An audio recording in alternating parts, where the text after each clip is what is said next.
Amis téléspectateurs, bonsoir. Nous sommes au Carrousel du Louvre à Paris où je vais rencontrer un éminent personnage du combat en RDC. J'ai bien dit en RDC. Il se bat sur le terrain, mais nous avons le relais ici avec la diaspora, avec également les combattants qui se battent aujourd'hui, qui attendent de pied ferme d'ailleurs l'arrivée des JB qui a été sponsorisé par le gouvernement congolais, le régime de Kabila, via bien sûr le DIRCAB de Kabila, qui a sorti une somme importante enfin que aujourd'hui qui est 3 ou 4 productions de ces groupes de musiciens ici en France. Donc il y aura JB, il y aura Papa Wemba, il y aura Fally Ipupa et également Zeiko Langalanga. Donc tout cela c'est fait pour casser l'élan de la diaspora.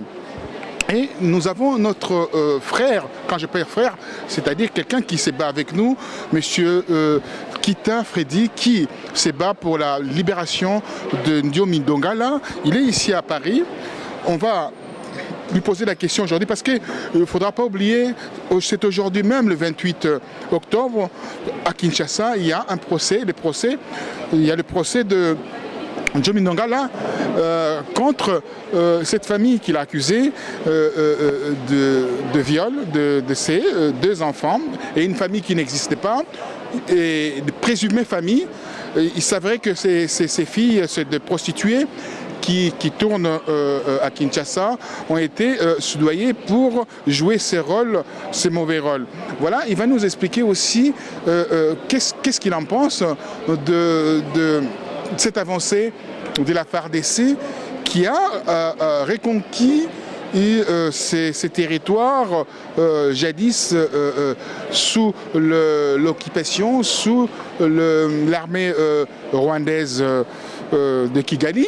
Donc aujourd'hui, pourquoi les FARDC ont facilement gagné cette bataille avec le M23? Il y a quelque chose qui est caché derrière. Rappelez-vous l'article que j'avais mis en ligne, je disais que Kabila était en collision avec Kigali, qui parlait le Nyarwanda, qui parlait Nyarwanda avec le président rwandais. Aujourd'hui, la France a tapé du poing sur la table pour dire, écoutez, maintenant vous allez arrêter vos histoires, il faut que cette guerre se termine. La raison pour laquelle vous voyez ce qui se passe dans l'Est de la RDC. Ce n'est pas la victoire de Kabila, mais c'est la pression de la communauté internationale. Parce que la communauté internationale a décelé dans ce que Kabila a fait qu'il y a une certaine complicité entre Kabila et le Rwanda.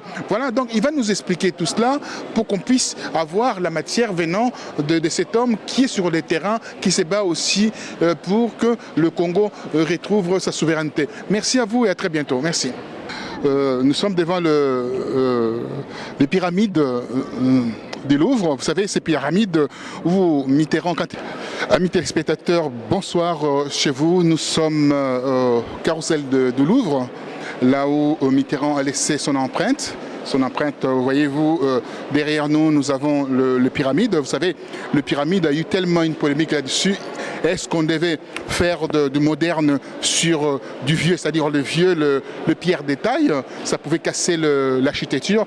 Or, aujourd'hui, nous avons des milliers de touristes qui viennent à Paris pour visiter cet endroit. Et cet endroit magnifique qu'on visite est extraordinaire. Et voilà, donc j'ai une question à poser à mon ami qui est ici. Que pensez-vous de Paris? Oui, Paris, c'est une grande ville. Vous savez, quand vous avez des dirigeants qui dirigent avec amour un grand pays, et les choses évoluent très bien. Conçu ces pyramides et ces pyramides devaient prendre place autour de ces pierres de taille. Il y a eu une controverse là-dessus et toute la France a dit non par rapport à ces pyramides. Aujourd'hui, vous regardez la foule qui est derrière nous, on voit que Mitterrand a été un grand précurseur. Voilà, donc les grands esprits se reconnaissent par rapport à ce qu'ils font de leur pays. Que pensez-vous de ces pyramides? Oui, vous savez, quand le pays est dirigé par des gens qui ont la conscience de leur mandat, tout aille de mieux en mieux. Regardez, aujourd'hui, Mitterrand n'est plus, mais l'œuvre qu'il a laissée, vous-même vous voyez, M. Bongos, ça fait entrer des milliards d'euros et un coup de chapeau. Écoute, chapeau, effectivement, quand on regarde la statistique ou les statistiques du ministère de la Culture, nous avons plus de 80 millions de visiteurs ici en France par an, avec à raison de 50 € par touriste. Faites le calcul, vous verrez, le pays peut fonctionner uniquement avec le tourisme. Voilà, nous sommes ici parce que nous sommes le 28, comme je disais, il y a un événement qui se passe en RDC. Qu'est-ce qui se passe en RDC aujourd'hui? Oui, comme vous le savez, le lundi 8 avril 2013, Eugène Diomine Nongala, président de la démocratie chrétienne et porte-parole de la majorité présidentielle populaire, député élu dans la circonscription électorale de Funa, a été enlevé à 22h19. Pourquoi je parle d'enlèvement? Parce que le monsieur qui est venu le prendre dans son hôtel particulier n'avait ni mandat ni aucun document officiel et c'était en dehors des heures de service. Il était détenu pendant un jour au secret. Quand nous avons crié, le lendemain matin, ils ont officialisé leur enlèvement par un mandat d'arrêt antidaté depuis le 18 janvier 2013. Et à 17h, il a été transféré à la prison centrale de Makala. Nous avons toujours dénoncé cet énième enlèvement de M. Diomine Nongala. Et aujourd'hui, comme vous le savez, on l'avait déjà annoncé, au moment où nous parlons, à la Cour suprême de la justice au Congo, aujourd'hui même, au moment où nous parlons, donc il y a l'audience qui se déroule en ce moment entre Eugène Diomine Nongala contre les soi-disant filles violées et les faux papas. Voilà, donc nous allons suivre cet événement en direct. Donc si vous permettez, je peux appeler les gens qui sont dans la salle. Voilà, on va voir les gens en direct qui sont dans la salle. Oui. Les membres du parti, je vais appeler la responsable des mamans. Qui est là-bas, Madame Marceline Mantiangui, pour savoir... Les mamans, quelle maman? Les mamans de la démocratie chrétienne, hein, dans la ville de Kinshasa, pour savoir un peu où est-ce qu'on en est, parce qu'ils sont tous dans la salle. Alors, amis téléspectateurs, nous sommes en direct devant le Louvre où j'expliquais tout à l'heure, Mitterrand a laissé ses empreintes. Il a laissé plusieurs empreintes d'ailleurs. Hein. L'Arche de la Défense, c'est Mitterrand. Les pyramides, c'est Mitterrand. Donc vous voyez, c'est un travail formidable. Et également la bibliothèque François Mitterrand. Donc ça, c'est des empreintes extraordinaires pour une nation. La bibliothèque, ça nous ramène vers l'intelligence. Le Louvre ici, ça nous ramène vers la culture de la France et également oui, allô? Son patrimoine. Allô? Voilà, nous avons Kinshasa en direct. Céline, ça va?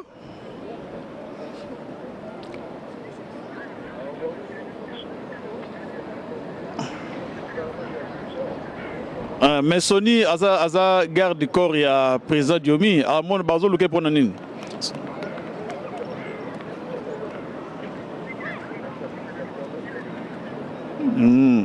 Bon, kuna ezo le kanen ni kuna, ezo le kanen audience.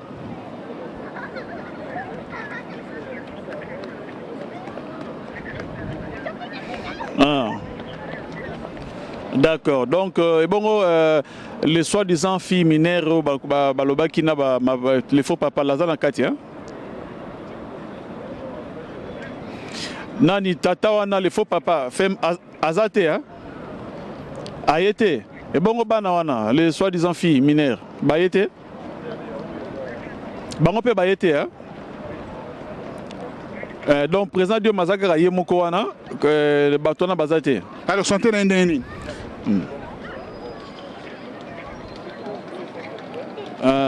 Bon, ça va. Bon, si vous êtes président de santé, non, mon élève sur place.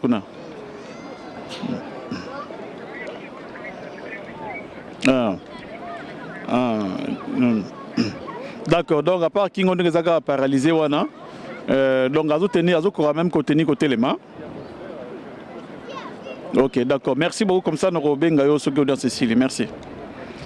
Alors voilà, vous venez d'avoir en direct le collectif des femmes de la démocratie chrétienne. Il y a une grande mobilisation au moment où nous parlons à Kinshasa, surtout devant la Cour suprême. Vous savez qu'à la fois passée, le juge président de la Cour suprême avait refusé que la femme même de Diomi Ndongala, avec les directeurs de notre parti, d'accéder dans la salle. Et il a laissé les gens du PPRD entrer dans la salle. Vous voyez comment déjà cette justice est instrumentalisée, excusez-moi. Et vous allez voir que même le président donc, de la Cour déjà allait déjà dans le sens de condamner Diomi Ndongala sans prêtre. Parce que nous avons quand même eu à démontrer qui est le soi-disant père de ce défi-là et qui sont réellement ces défis-là. Il faudra nous rappeler aujourd'hui devant les amis téléspectateurs, alors qui sont ces défis et qui est ces pères présumés pères de ces enfants? Ce monsieur-là, il s'appelle Kennedy Kambala, un escroc bien connu dans la ville de Kinshasa parce qu'il est dans la fabrication de la fausse monnaie. C'est un fossoyeur. C'est un fossoyeur de monnaie, on l'appelle d'ailleurs des Feman à Kinshasa. Et le défi là, ce sont des filles de trottoirs qu'ils ont ramassés pour monter leur scénario. N'oubliez pas qu'il y a aussi quelques bourreaux du PPRD qui sont dans ce complot-là. Le problème, c'est quoi? Diomi Ndongala a pris une position de ne pas siéger. Il a pris une position de soutenir jusqu'à sa dernière énergie le président élu démocratiquement Etienne Tshisekedi Wamulumba, raison pour laquelle il paye donc le prix voilà, de son soutien à Etienne Tshisekedi, mais il ne lâchera pas. N'oublions que tout en étant en prison, il y a eu quand même les sbires de M. Kabila qui sont allés le proposer des trucs qu'il a toujours refusé. Donc c'était un lieutenant fidèle de M. Tshisekedi, le chef d'État élu. Il continue son combat, malgré qu'il est emprisonné, mais il continue de mener son combat. Alors voilà, maintenant Kabila a libéré plus de 700 prisonniers, mais il manque le vrai prisonnier politique. Même l'Amnistie internationale a fait écho de cela. Donc c'est une mise en scène théâtrale, ce qu'ils ont pu dire. Alors que pensez-vous de tout cela? Il y a de cela, je crois, 2 mois et demi passés, M. Kabila avait libéré 1015 faux prisonniers. Vous savez, c'était des enfants de la rue, des Kourouna, des Chegué, qui étaient arrêtés. La plupart pour vol à mer. Mais vous savez que le phénomène Kourouna, c'est le gouverneur de la ville de Kinshasa, c'est André Kimbuta, avec les gens du PPRD qui ont fabriqué ces Kourouna-là. Pourquoi? J'étais juste à la veille des élections.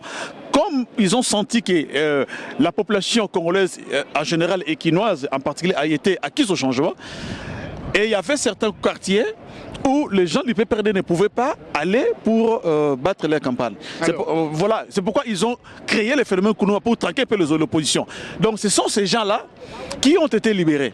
Et aujourd'hui encore, au lieu de libérer le vrai prisonnier politique, il libère encore une partie de ces bandits-là à main armée qui étaient arrêtés à travers les prisons de la RDC. Donc nous sommes vraiment désolés quand à ce qui se passe dans notre pays et nous croyons avec l'aide de Dieu que bientôt nous aurons la victoire.